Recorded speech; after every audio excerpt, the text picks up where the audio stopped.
Assalamualaikum warahmatullahi wabarakatuh. Jumpa lagi dengan saya dalam seri pembelajaran bahasa Arab yang sangat mudah, simple, dan gampang sekali untuk diikuti. Pada kesempatan kali ini saya akan belajar, saya akan memberikan materi tentang kata dalam bahasa Arab. Oke, awalan nadkhul ila al-ma'na minal kalimah ya. Jadi kata dalam bahasa Arab itu kalimatun. Jadi kalimatun itu artinya kata. Kata dalam bahasa Arab dituliskan dengan istilah kalimatun. Sedangkan menurut istilah kalimatun atau kalimat adalah al-lafdhu al-mawdu'u li makna mufradin. Lafad atau ucapan tertentu yang memiliki makna mufrad, tunggal. Ini menurut Dr. Muhammad Fadil As-Samurai. Samurai. Jadi yang dimaksud kata adalah lafad atau ucapan tertentu yang memiliki makna tunggal ya, jadi memiliki makna tunggal itu disebut kalimatun. Contoh, kitabun, buku, kursiyun, kursi, Muhammadun, Muhammad, fataha, membuka, olako, gelisah, fi, di dalam, ala, di atas. Stamil.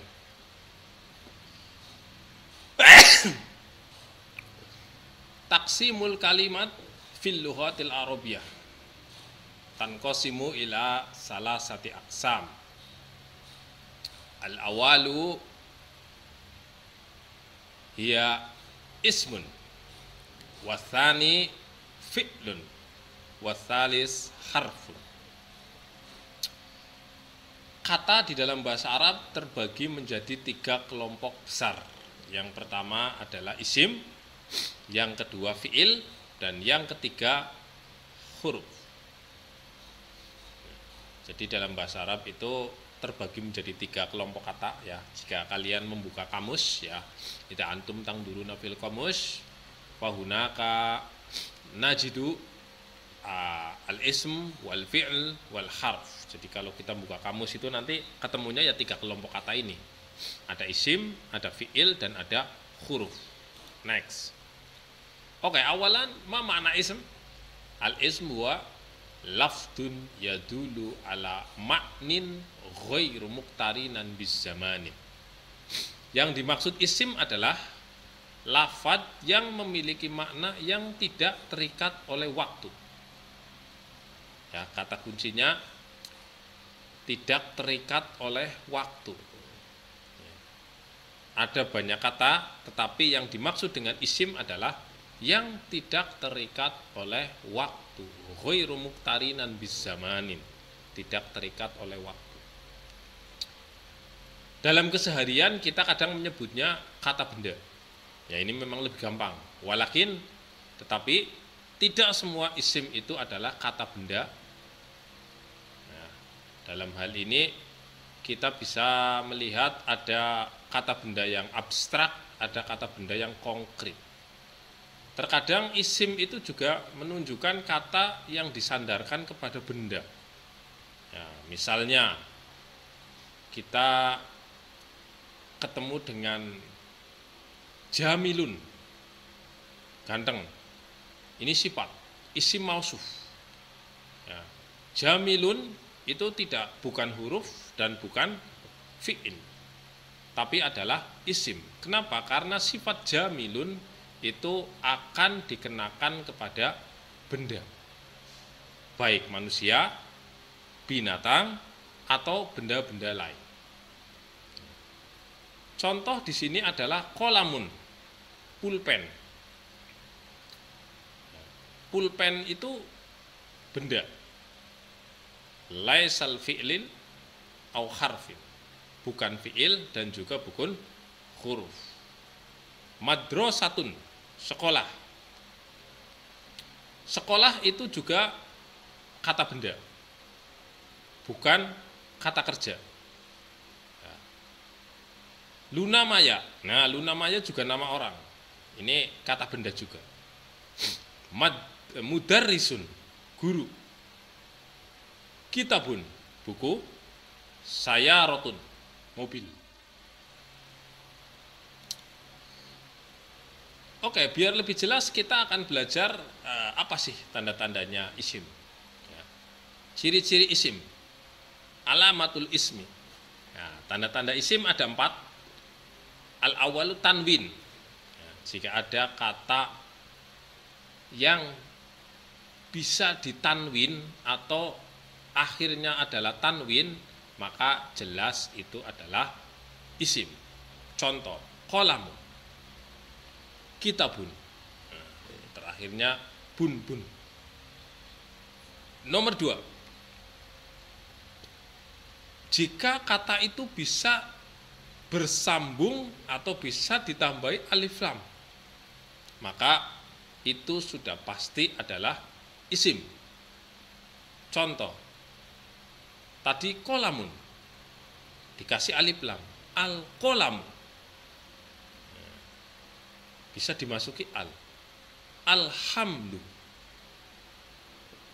asyamsu, al komaru, rembulan, matahari, ya, ujian, itu adalah isim. Karena bisa dimasuki tanwin, bisa dimasuki alif lam. Nomor 3, majrur. Ya, ciri yang ketiga, isim itu bisa majrur. Baik majrur karena kemasukan harful jar, huruf jar, atau majrur karena mudhof ilaih.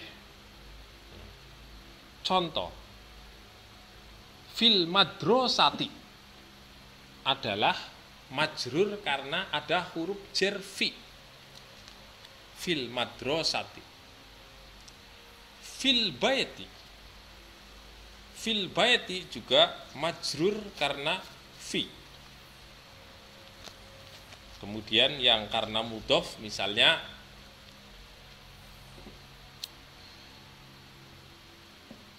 ada sayaratu Ahmadi, mobilnya Ahmad. Nah, Ahmadnya bukan Ahmadu tapi Ahmadi karena kedudukannya sebagai mudhof ilaih. Yang keempat, setelah huruf nida, artinya isim ciri yang keempat itu adalah ketika ia kemasukan bisa dimasuki atau bisa disambung dengan harfun nida. Harfun nida itu kalau dalam bahasa Indonesia artinya hai, wahai, ya Muhammad, ya Abul Qasim, ya Abu Bakrin, ya Tokle, wahai Tokle, wahai Wasto, ya Wasto. Atau dalam Quran kita sering menemukan ya ayyuhan nas, ya ayyuhalladzina amanu. Itu adalah contoh dari kata yang kemasukan harfun nida atau huruf panggilan. Oke, ini adalah ciri-ciri dari isim. Ada 4. 1 bisa dimasuki tanwin, kedua bisa dimasuki alif lam, ketiga bisa majrur, dan keempat bisa dimasuki harfun nida atau huruf panggilan. Kita lihat berikutnya, al-fi'lu. Nah, sekarang fi'il. Kalau tadi kita sudah membahas tentang isim, sekarang kita membahas tentang fi'il. Fi'il kalau kata kita sehari-hari adalah kata kerja. Jadi kata yang menunjukkan arti pekerjaan itu disebut fi'il, kata kerja. Atau dalam istilah definisi nahwu syarab, al-fi'lu huwa lafdun yadulu ala ma'nin muktarinan bizamanin. Nah, ini kita garis bawahi yang muktarinan bizamanin, terikat dengan waktu. Imma madi au mudhari, ada kalanya bentuk madi lampau, au mudhari atau bentuk baru atau bentuk sekarang dan yang akan datang. Jadi dalam bahasa Arab itu kata kerja itu ada dua, ada bentuk lampau dan ada bentuk sekarang dan yang akan datang. Nah, bentuk lampau itu disebut kata kerja madhi, dan bentuk sekarang dan yang akan datang itu satu bentuk, yaitu mudhari.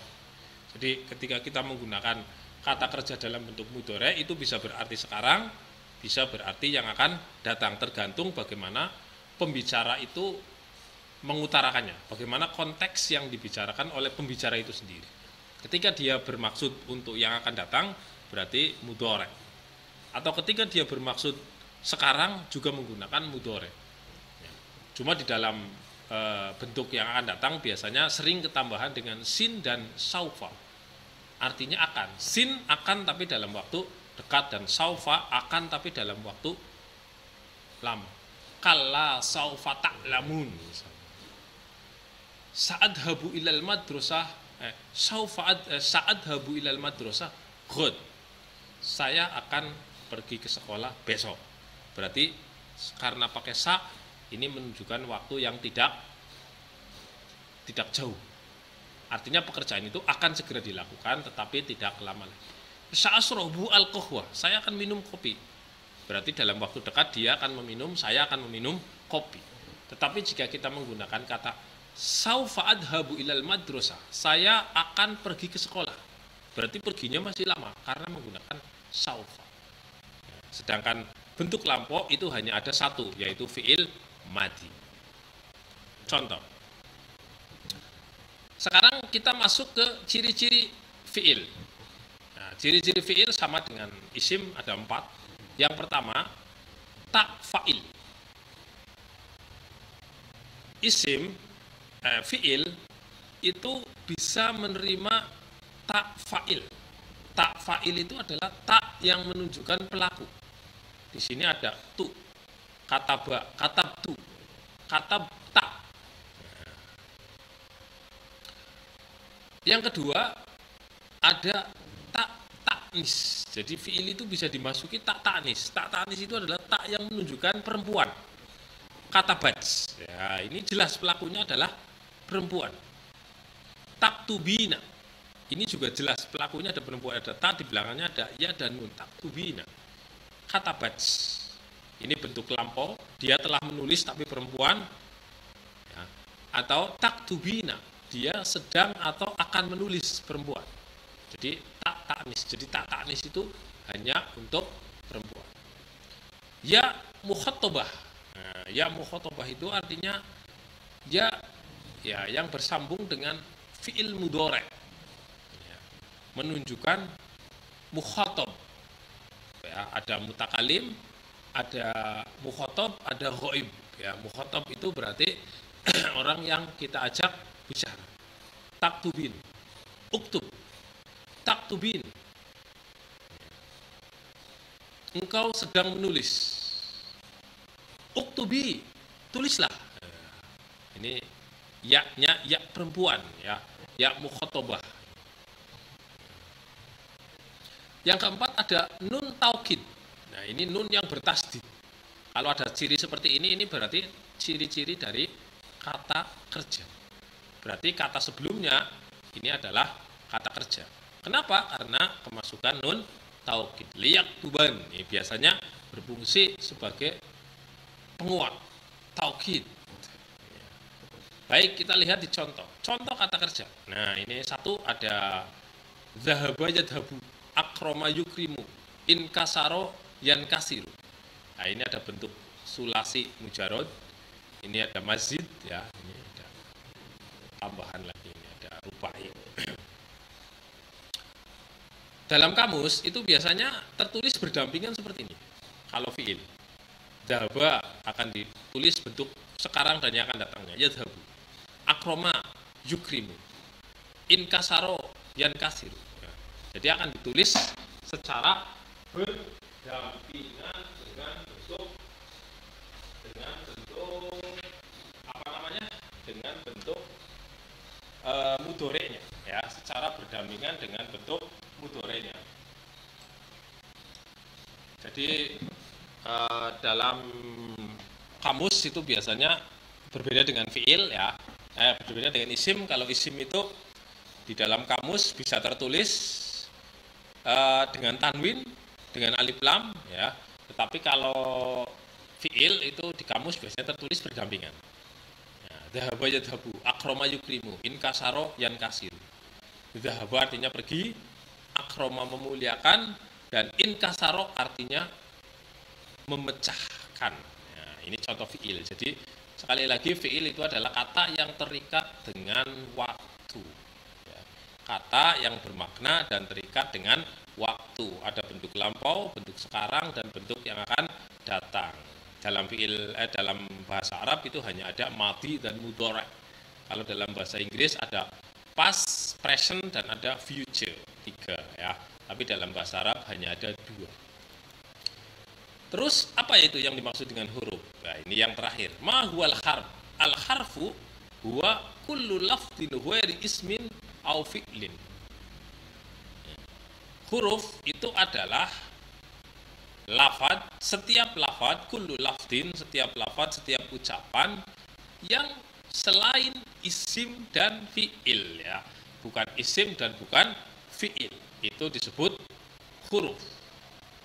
Bukan kata kerja, bukan kata benda. Bukan kata kerja, bukan juga kata yang disandarkan kepada benda.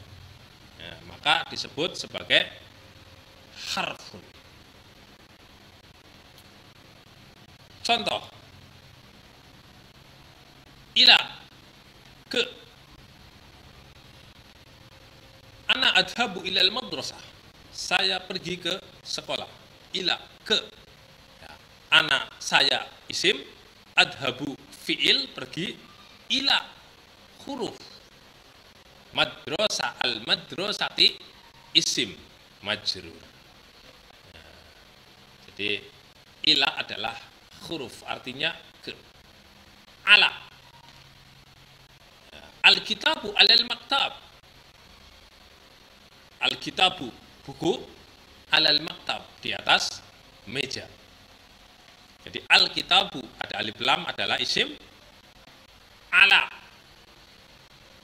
huruf, maktabi, al-maktabi isim, buku di atas meja. Contoh lagi, ba, nah, ini bi. Madza bika, madza biki. Nah, bi itu artinya dengan. Ya.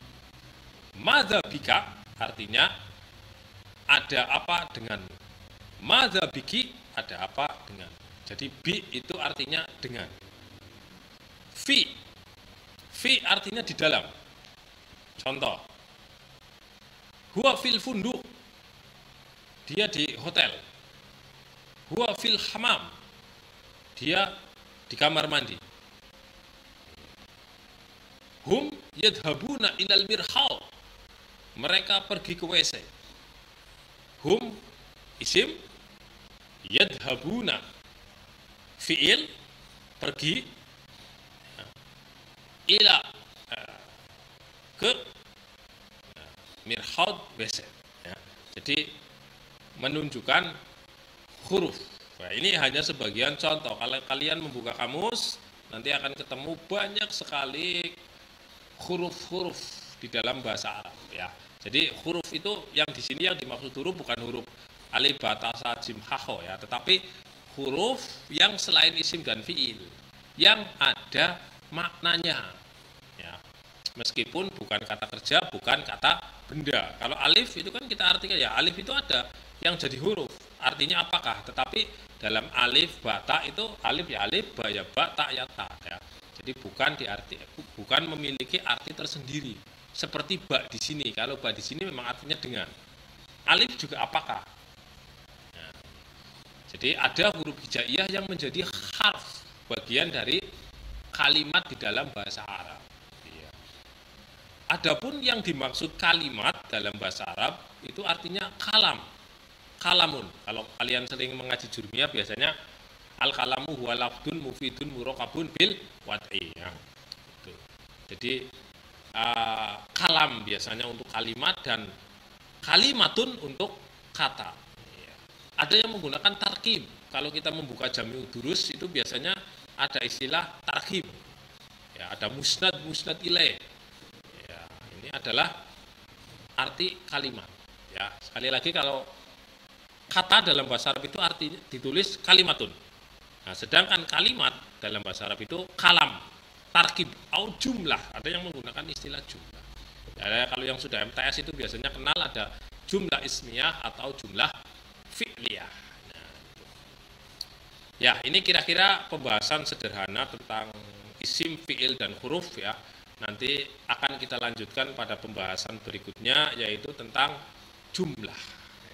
Syukron kasiron ala ihtimamikum sanastamir fi yaumil ghad insyaallah. Assalamualaikum warahmatullahi wabarakatuh.